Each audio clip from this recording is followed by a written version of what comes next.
Pessoal, seguindo então, falamos sobre progressão de regimes do regime fechado para o regime semiaberto.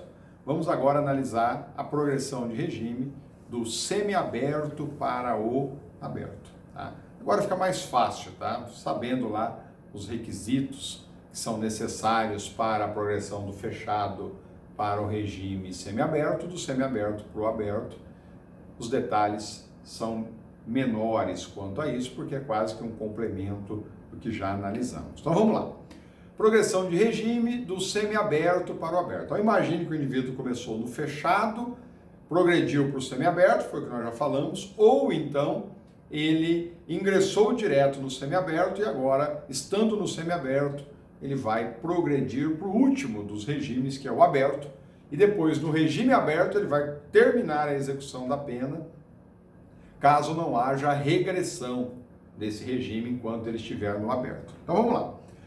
Para progredir de regime do semiaberto para o aberto, tá, exige-se os mesmos requisitos que nós já verificamos do fechado para o regime semiaberto. Ou seja, analisa-se os requisitos objetivos e subjetivos. Quais são os requisitos objetivos? Cumprimento de parte da pena. Qual é o cumprimento de parte da pena? Se o crime foi antes da alteração legislativa, é aquele 1/6 se não for hediondo. Se for hediondo, 2/5 primário, 3/5 se reincidente. Se o crime foi praticado após a entrada em vigência da legislação que alterou a progressão de regime, aí segue aqueles percentuais que nós mencionamos, começando de 16% até 70%. São os requisitos objetivos. 16% se ele for primário, o crime foi praticado sem violência ou grave ameaça à pessoa, né? 20% se ele for reincidente, o crime foi praticado sem violência ou grave ameaça à pessoa, e assim por diante, tá bom? Segue os mesmos requisitos que nós já discutimos anteriormente. E o requisito subjetivo, esse não se altera, tanto para a progressão do regime fechado para o semiaberto, como do semiaberto agora para o regime aberto. É o mérito do condenado, que é determinado, é aferido, levando em consideração o seu bom comportamento carcerário. Ok? Sem problema? Então, os requisitos tranquilos são os mesmos.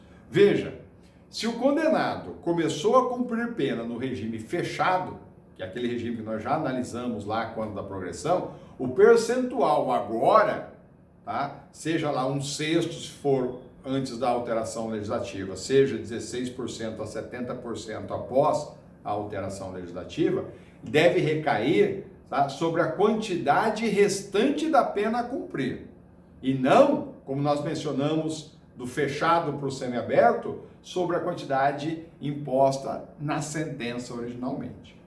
Tá bom? Porque uma vez que ele já cumpriu a pena no regime semiaberto, ou uma parte da pena no regime fechado, não semiaberto, aquela pena já cumprida é pena extinta. Ela não é mais computada para efeito de progressão. Então imagine a seguinte situação. O indivíduo foi condenado a uma pena superior a 8 anos e ele iniciou no regime fechado. Lá no regime fechado ele vai permanecer um período. Vamos imaginar que ele ficou lá 2 anos no regime fechado. Tá? Então imagine que a pena dele foi de, 20 anos, ele ficou 2 anos lá no regime fechado. Né? Hipotético, sem fazer conta. Tá? É óbvio que quando ele vem para o regime semiaberto, ele não tem mais 20 anos de pena a executar, porque 2 ele já executou dos 20. Portanto, agora, aqueles percentuais, aqueles índices que nós já discutimos, recai sobre o que falta a executar, tá bom? Portanto, ele vai permanecer agora um período menor no regime semiaberto. Então, se ele ficou no regime fechado 5 anos, ele não vai ficar no regime semiaberto 5, ele vai ficar menos. Vai ficar 3 anos e meio, 4 anos, 4 anos e 2 meses, sei lá. Depende da quantidade de pena dele e do percentual lá que ele entrou. Perfeito? Essa é a única observação que vocês precisam tomar cuidado. Agora, esses requisitos, principalmente sobre a quantidade de pena que ele tem que executar no semiaberto, não se faz o cálculo levando em consideração a pena imposta na sentença, e sim a pena que lhe resta a cumprir, descontando o período que ele já ficou no fechado. Isso é óbvio se ele começou no fechado. Se ele começar direto no semiaberto, aí é sobre a pena que foi lhe imposta na sentença, tá bom?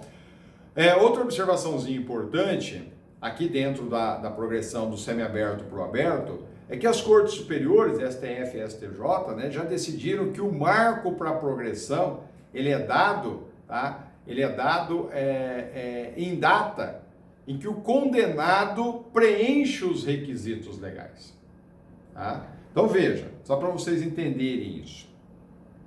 Imagine que o indivíduo cumpriu 16%, que é aquele índice mínimo que nós temos atual hoje, né? Ele cumpriu 16% da pena que lhe foi imposta. E esses 16% foi reconhecido legalmente no dia 15/3/2020. 15 de março de 2020. Só que o juiz só deferiu, só sentenciou, só permitiu a sua progressão no dia 15/8/2020. Então ele preencheu os requisitos no dia 15 de março e o juiz só lhe concedeu o benefício por meio de decisão no dia 15/8. Não há a contagem a partir de 15/8. A contagem volta na data em que ele preencheu os requisitos. Ou seja, quando ele vai para o regime do semiaberto para o regime aberto, ele já conta de 15 de março e não de 15/8/agosto, que foi quando o juiz o colocou no regime aberto. Tá bom? Então a contagem volta, acaba pegando uma parte do período que ele ainda estava no semiaberto para a contagem no regime semiaberto. Perfeito? Tranquilo? Entenderam isso? Isso é importante, porque tem às vezes essas discussões, tinha bastante, né? Mas agora está pacificado essa situação. Além dos requisitos que nós já mencionamos, né? Objetivos e subjetivos, né? Cumprimento de parte da pena nos objetivos, bom comportamento carcerário, que é o mérito do condenado como requisito subjetivo, exige-se ainda para o ingresso no regime aberto, né? Sai do semiaberto e vai para o regime aberto, alguns requisitos, alguns itens que a lei de execuções penais determina. Qual é o primeiro? O primeiro deles é que o condenado que está no semiaberto e preencheu os requisitos para ir em progressão para o regime aberto, ele precisa aceitar esta progressão de regime. Aceitar a progressão e aceitar também as condições impostas para que ele vá para o regime aberto. Isso vem determinado lá no artigo 113 da Lei de Execuções Penais. Olha que interessante, o preso, o condenado que está lá no regime semiaberto, para progredir para o regime aberto, ele só vai se ele aceitar o regime aberto, se ele tiver interesse de ingressar no regime aberto, porque para o regime aberto, o juiz impõe algumas condições que nós ainda vamos ver. Se ele impõe condições, às vezes o indivíduo está no regime semiaberto e está tão mais confortável no regime semiaberto que as condições impostas no aberto não lhe interessam. E aí ele diz, eu não quero ir para o regime aberto, ok? Então, a lei de execuções penais diz que para ele ir para o regime aberto, ele precisa de sua aceitação. Olha o detalhe, para ele sair do regime semiaberto e ir para o regime aberto, é preciso que ele esteja trabalhando, o que é difícil, né, porque ele está no regime semiaberto, ou então que ele comprove a possibilidade de obter emprego. Artigo 114, inciso 1 da LEP, assim o determina. Então veja, ele está no regime semiaberto e uma das condições para ele ir para o regime aberto é ele aceitar tanto a condição de ir para o semiaberto como aceitar as condições impostas. Dos requisitos para que ele vá para o regime aberto é que ele consiga um trabalho. Então, geralmente, os juízes acabam dando um prazo para ele. Olha, você vai para o regime aberto, você tem um prazo de 30 dias, de 60 dias ou de 90 dias para me comprovar que você conseguiu um trabalho, que esteja trabalhando. Tá? Então, é possível isso. Muitas vezes ele está no semiaberto, mas estando já no semiaberto, ele já conseguiu um emprego. Então, já vai lá e já comprova direto. Olha, saindo daqui, eu já tenho um emprego fixo lá para mim. Tá? Ótimo. Se ele não tiver, e ele fala, não, eu dentro de 30 dias eu consigo um trabalho, eu consigo um emprego, o juiz dá-lhe um prazo para que isso aconteça. E além disso ainda, que ele apresente aí pelos seus antecedentes, né, ou pelo resultado dos exames a que ele foi submetido, indícios de que ele irá se ajustar, né, com a sua autodisciplina e senso de responsabilidade a esse novo regime, ou seja, ao regime aberto. Artigo 113, 114, incisos 1 e 2 da LEP, te dá essas condições aí impostas. Perfeito? Tranquilo? Por enquanto, isso. E como que se dá a progressão para os chamados crimes hediondos ou equiparados, que vem dispostos lá, o rol deles lá na Lei 8.072/90. Não é que eles estão na Lei 8.072. A Lei 8.072 os considera hediondo e estabelece o rol de crimes hediondos. Se você pegar lá o artigo 2º, parágrafo 1º, tá, da Lei 8.072, e se você pegar lá a tese 972, né, de repercussão geral do STF, você vai verificar lá que o regime inicial, né, dos crimes hediondos, ele deve ser fechado. Né? Se a pena imposta for maior do que 8 anos, o condenado for reincidente, ou se as circunstâncias do caso concreto indicarem uma gravidade diferenciada daquele crime específico.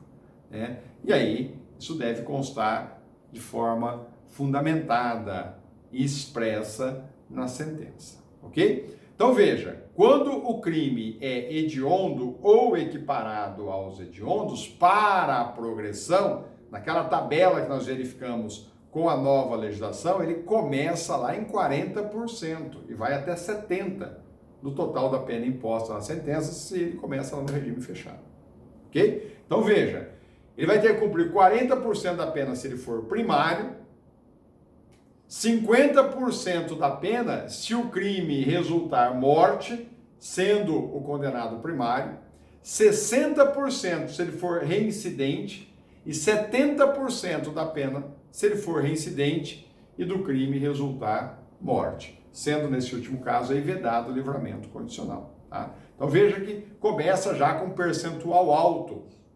nos crimes hediondos, mas o importante é que também se admite progressão de regime para os crimes comuns e se admite para os crimes hediondos. É que agora os crimes hediondos têm um percentual mínimo de 40% e vai crescendo gradativamente até os 70%. Perfeito? Tranquilo? É cabível também progressão de regime antes do trânsito em julgado da sentença condenatória, ou seja, enquanto ele está executando provisoriamente aquela condenação, é possível. Nós temos a súmula 716 e 717 do STF que trata do assunto. A súmula 716, ela admite a progressão de regimes antes do trânsito em julgado da sentença condenatória. E a súmula 717, ela admite a progressão ao réu que se encontra em prisão especial, né?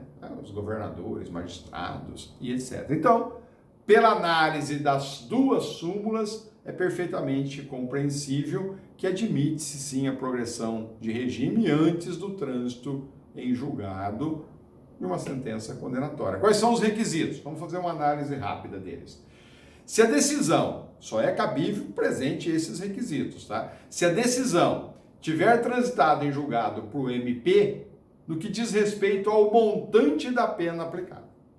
Tá? Por quê? Porque se já transitou em julgado ao MP, é óbvio que, ainda que haja recurso, ela não vai ser maior do que já imposta. Ela só pode ficar no patamar que está ou ser menor. Então imagine, o indivíduo foi condenado a 12 anos por um crime comum, praticado sem violência ou grave ameaça, tá? E ele é primário. Então ele já cumpriu, ele preencheu lá os requisitos de ter cumprido 16% da pena. Nessa condição que eu estou exemplificando, é 16%.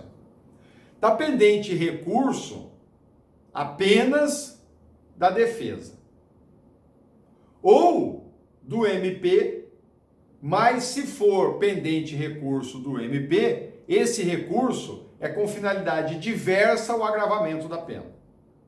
Significa que não tem possibilidade nenhuma da pena ser maior, mais elevada do que aquela já aplicada, ou seja, não tem como superar os 12 anos. Logo, você já cumpriu 16% dos 12, ainda que ele esteja numa execução provisória, ele tem direito à progressão, porque essa pena certamente não será mais alterada. Ela pode reduzir, mas aumentar não mais. Pode reduzir, pode permanecer no patamar que está, mas ela não irá ultrapassar esse limite já imposto, ok?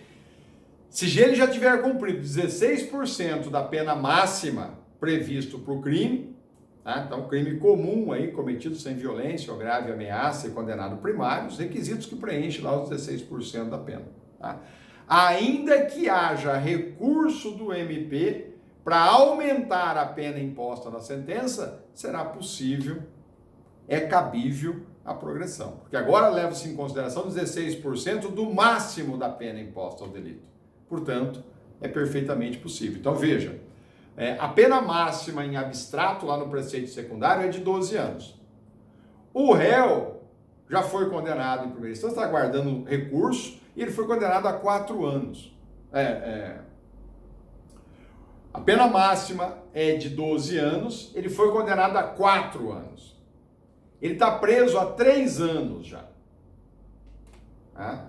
Levando em conta 16% sobre o máximo da pena, que são 12 anos, daria 1 ano e 11 meses que ele teria que permanecer para a progressão.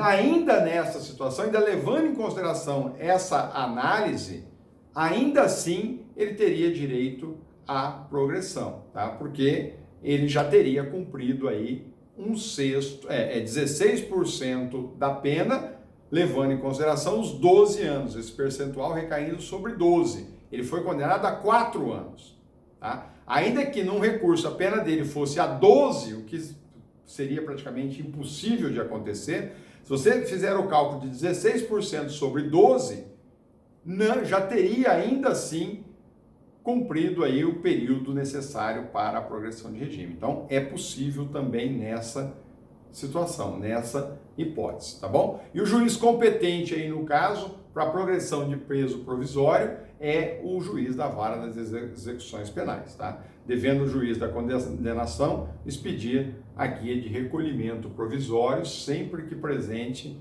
uma das hipóteses mencionadas. Perfeito? Tranquilo? Ótimo!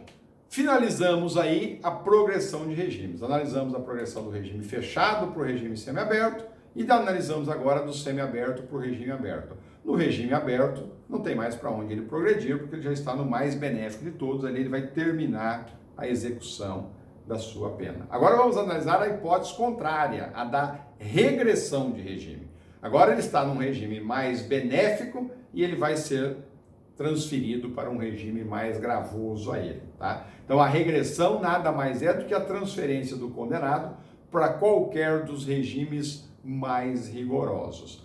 Ao contrário da progressão, que não admite saltos, a regressão admite. Portanto, nada impede o indivíduo estar executando pena no regime aberto e sair do regime aberto e voltar direto para o regime fechado. O que é pior, ele pode ter sido condenado na sentença lá, transitada em julgado, ao regime inicial semiaberto, ele começou no semiaberto, progrediu para o aberto, estando no aberto, nada impede ele voltar para o regime fechado. Regime esse que nem foi imposto na sentença, mas é perfeitamente possível, tá? De acordo aí com a Lei de Execuções Penais, a regressão, você começa a análise dela lá no artigo 118 da LEP, tá? Vamos analisar as hipóteses, então, estabelecida na Lei de Execuções Penais de regressão de regime. Primeira hipótese inserida na LEP é do indivíduo, do condenado que está executando pena, praticar durante a execução da pena, óbvio, né? Ele está executando pena, fato definido como crime doloso. Tá? Veja, havia uma discussão, né, bastante grande antigamente, que seria injusta essa situação, né? Porque o legislador leva em consideração o momento da conduta, né? Então, bastaria ele praticar um fato definido como crime doloso para possibilitar-lhe a regressão de regime. Se depois ele fosse absolvido, ou se durante a investigação ficasse demonstrado que ele não era o autor daquele crime, já havia ocorrido a regressão de regime. Mas, enfim, essa discussão se debateu aí durante um bom tempo, até que o STJ sumulou a questão, está lá na súmula 526, e o STJ reconheceu a desnecessidade do trânsito em julgado. Tá? O entendimento é óbvio que entre a situação dele ter praticado um crime e regredir, e depois ser absolvido da prática desse crime, ou ser reconhecido como não tendo sido ele o autor do crime, tá? A regressão traria ali menos prejuízo que causaria à sociedade caso ficasse aguardando o julgamento com sentença transitada em julgado. Até porque, se você aguardar a sentença transitada em julgado, não haveria, nessa situação, regressão tão cedo, né? Porque ele ia terminar a execução da pena e ainda não havia a sentença transitada em julgado. Portanto, nós temos súmula quanto a isso hoje, e não há problema nenhum. Segundo requisito aí para regressão é se ele praticar uma falta grave. O rol de faltas graves está lá no artigo 50 da Lei de Execuções Penais. Então a fuga é uma falta grave. A posse indevida de uma arma, não importa se uma arma branca ou uma arma de fogo, própria ou imprópria, tá? É considerado falta grave. Ele provocar dolosamente um acidente de trabalho é falta grave. Estar na posse de um aparelho celular ou de drogas é falta grave, e assim sucessivamente. O artigo 50 da Lei de Execuções Penais elenca o rol de prática de faltas graves. Da mesma forma, é praticar falta grave, tá? Portanto, decretada a regressão de regimes pela falta grave, né? O novo período, ou pela falta grave ou pelo crime, enfim, não importa, decretada aí a regressão de regime, o novo período para obter uma nova progressão. Professor, então se regrediu, depois ele pode progredir de novo? Pode progredir de novo, tá? Só que, decretada a regressão, o novo período para a obtenção de uma nova progressão passa a ser contado a partir do momento que ele cometeu a falta, tá? Seja ela a falta grave dos 50, seja ela a da prática do ilícito. E aí vai incidir o percentual sobre a pena restante, tá bom? Então, prática de crime doloso, prática de falta grave, superveniência de condenação, ou seja, surgiu uma condenação por um crime anterior durante a execução da pena. Por que ele vai regredir de regime? Porque se somar as penas e estabelecer que ela é incompatível com o atual regime que ele está, ela vai ter que progredir. Então, por exemplo, ele estava no regime semiaberto e restava a executar ainda no regime semiaberto e no regime aberto mais 5 anos. Aí surge uma nova condenação por um crime anterior. E por esse crime anterior, a nova condenação lhe deu uma pena de 5 anos. Então agora o juiz da execução vai somar os 5 que falta a executar daquela pena que ele já está executando com os 5 da nova condenação. São 10 anos. Superou 8 anos, é incabível o regime semiaberto, só resta ao juiz da execução a regressão de regime para o fechado. E aí ele começa de novo no regime fechado, levando em consideração os 5 que faltavam da condenação que ele está executando, mais os 5 da nova condenação. Então ele vai para o regime fechado com 10 anos de pena a executar, e aí segue os percentuais sobre esses 10 anos de novo, para ele ter direito a uma nova progressão de regime. Então entra lá, se for agora após a alteração legislativa, dos 16% até os 70%, dependendo do crime que ele foi condenado, tá? E se ele estiver no regime aberto, como que se dá a regressão de regime? Se ele frustrar os fins da execução, tá? Conforme determina lá o artigo 36 do Código Penal. Então, imagine que uma das condições para ele estar no regime aberto é que ele estivesse trabalhando. E aí ele trabalha por um período, sai do emprego e não procura mais trabalho, fica à toa. E descobre-se que ele não está trabalhando. Isso é motivo para regressão. Ou é determinado ele como condição no regime aberto dele, no período noturno, estar em casa. Nós já falamos disso. E aí no período noturno ele é encontrado num bar.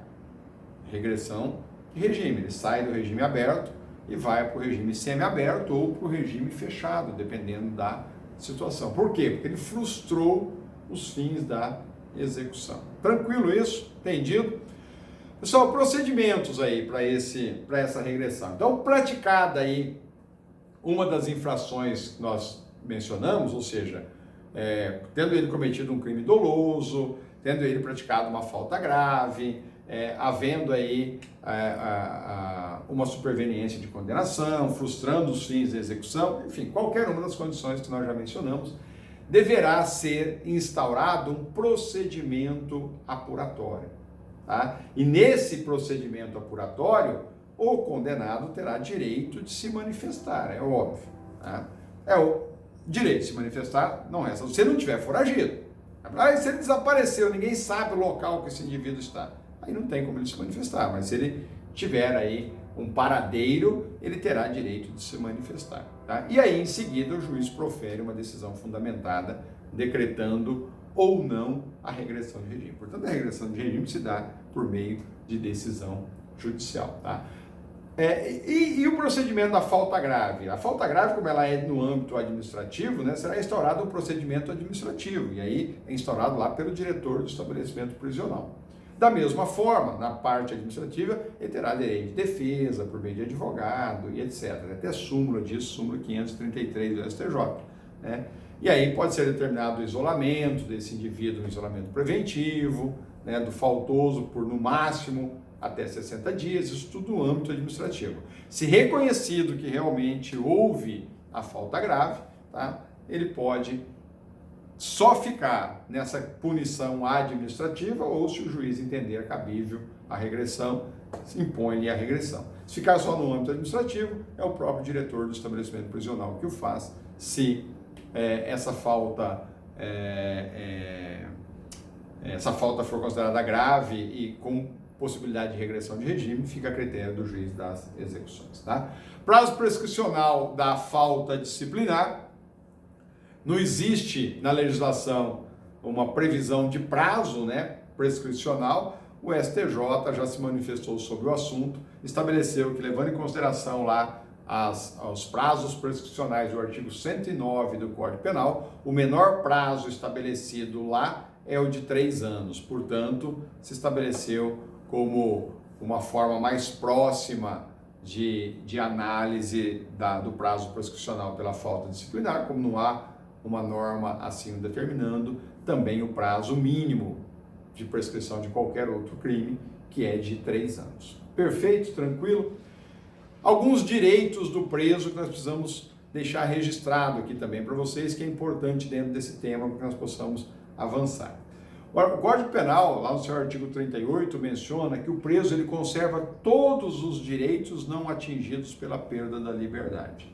Então, aqueles que atingem a liberdade, ele perde. Tá? Os que não atingem, ele continua tendo. Portanto, conforme determina, por exemplo, o artigo 41 da LEP, o preso ele tem direito à alimentação, e não é pouca.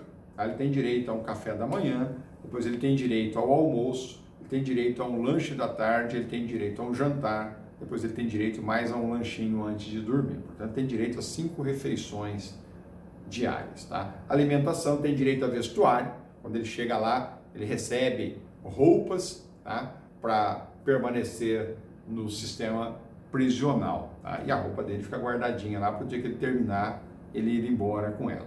Ele tem direito ao trabalho remunerado, tem direito à previdência social, ele tem direito a descanso semanal, ele tem direito à recreação, ele tem direito a atividades intelectuais, artísticas, por isso nós vamos verificar a questão da remissão pelo estudo.